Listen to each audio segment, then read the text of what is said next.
دائمی زندگی ہے، حساب کتاب ہے، پھر سزا جزا ہے، اللہ کے سامنے پیش ہونا ہے.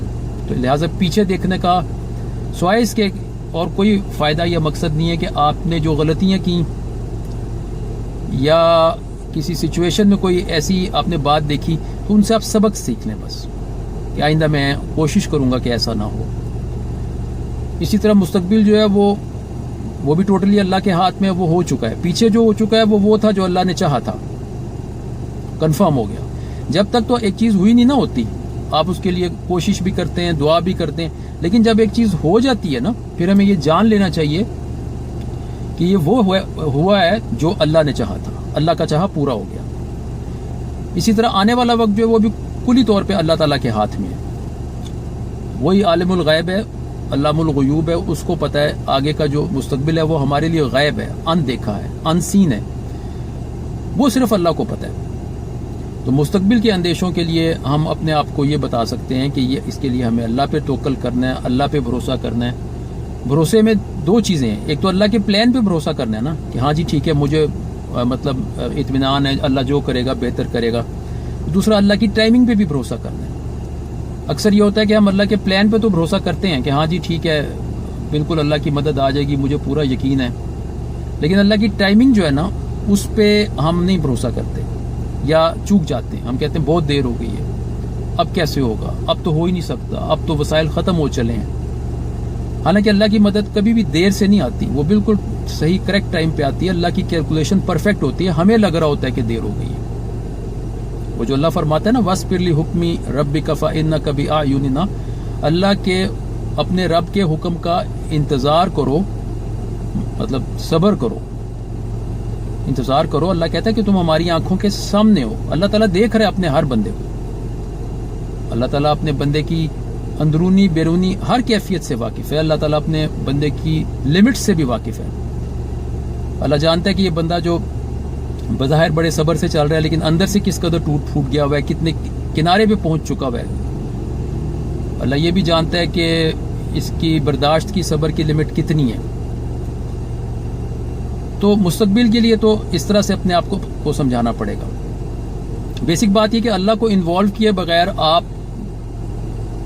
سکھ نہیں پا سکتے، چین نہیں پا سکتے، چاہے آپ کتنے ذہین و فتین انسان ہوں، کتنے بڑے آپ یعنی پڑھے لکھے شخص ہوں، کتنی کتابیں، کتنی فلسفیز آپ کو پتہ ہوں، لیکن جب تک آپ اللہ کو انکلوڈ نہیں کریں گے اپنی زندگی میں نا، اپنی مطلب ہوشیاری سے، اپنی سمارٹنیس سے آپ یہ جو ذہنی کرب ہے اس سے نہیں نکل سکتے. ہم بیسیکلی پریزنٹ میں رہ ہی نہیں رہے ہوتے، یا میں نے بتایا نا ماضی میں پھر رہے ہوتے ہیں یا مستقبل میں پھر رہے ہوتے ہیں.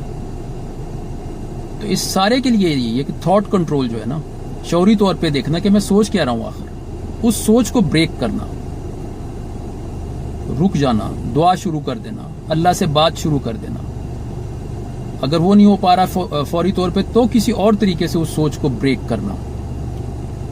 اگر آپ طویل عرصے کے لیے بریک نہیں کر سکتے تو آپ اپنے آپ کو یوں کہہ سکتے کہ اچھا اگلے 2 گھنٹے میں اس بات کے بارے میں نہیں سوچوں گا، یا اگلا 1 گھنٹہ میں اس بات کے بارے میں نہیں سوچوں گا، میں شام تک آج اس بات کے بارے میں نہیں سوچوں گا، چلو پھر سوچنا شروع کر دوں گا.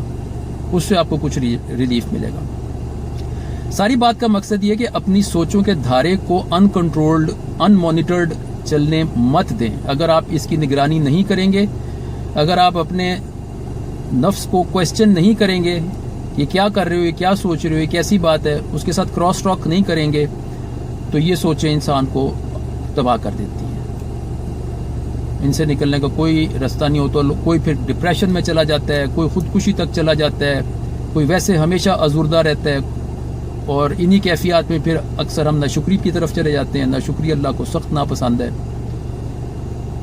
اپنی سوچوں کو آٹو پہ رکھ کے چلنے مت دیں، مینولی کنٹرول کریں ان کو. اس میں محنت تو ہے لیکن اس محنت کا ریوارڈ بھی ہے. تھوڑی سی دقت ہے، کمفرٹ زون سے نکلنا پڑتا ہے. اٹھ کے بستر سے باہر آ جائیں، اٹھ کے کمرے سے باہر آ جائیں. اس جو ایک جو کیا چین چل رہی ہے سوچوں کی، اس کو بریک کر دیں اور اپنے آپ کو بتائیں، سمجھائیں کہ دیکھو پیچھے جو زندگی گزری ہے وہ بھی اللہ کے کنٹرول میں تھی، میرا مستقبل بھی اللہ کے کنٹرول میں ہے. اللہ تعالیٰ نے مجھے بہت سارے مصائب اور مشکلات سے بچا کے رکھا ہے، بہت سو سے زیادہ بہتر حالت میں رکھا ہوا ہے. آگے بھی اللہ بہتر کر دے گا. تو اگر ہم اس طرح کی شعوری کوشش کریں گے تو اس سے ایک تو ہمارا ذہن، ہماری سوچیں ہمارے کنٹرول میں آئیں گی، اور شیطان بھی پھر آہستہ آہستہ اپنی گرپ کم کر دیتا ہے. وہ دیکھ لیتا ہے کہ یہ شخص آگے سے مجھے جواب دے رہا ہے، اٹیک کر رہا ہے، میرا مقابلہ کر رہا ہے. اور اس چیز کے لیے، خاص اس چیز کے لیے بھی اللہ سے مدد مانگے گی. یا اللہ یہ جو میری ذہنی پریشانی ہے ان کو دور کر دے. لاتعداد چیزیں تو ایسی ہیں جو ابھی وقوع پذیر ہوئی نہیں، نہ ہی ہوں گی، لیکن ہم ان کو اپنے ذہن میں ہو چکا ہوا تصور کر کے اپنی زندگی کو جو ہے گھائل کرتے جاتے ہیں. بس یہ ہے کہ لوگوں کی باتوں کو پہ غور کرنے کی بجائے یا ادھر ادھر کے جو چیزیں ہیں ان کے اوپر فوکس کرنے کی بجائے اپنی سوچوں کو سٹیئر کریں، کنٹرول کریں، جیسے سٹیئرنگ کے ذریعے آپ گاڑی کو کنٹرول کرتے ہیں، اور اپنے آپ کو جو زندگی کی ریئل سائیڈ ہے، جو وسوسہ نہیں ہے، جو ایک تصور نہیں ہے، جو ریئل سائیڈ ہے، وہ دکھانے کی کوشش کریں. بس یہ بات ہے.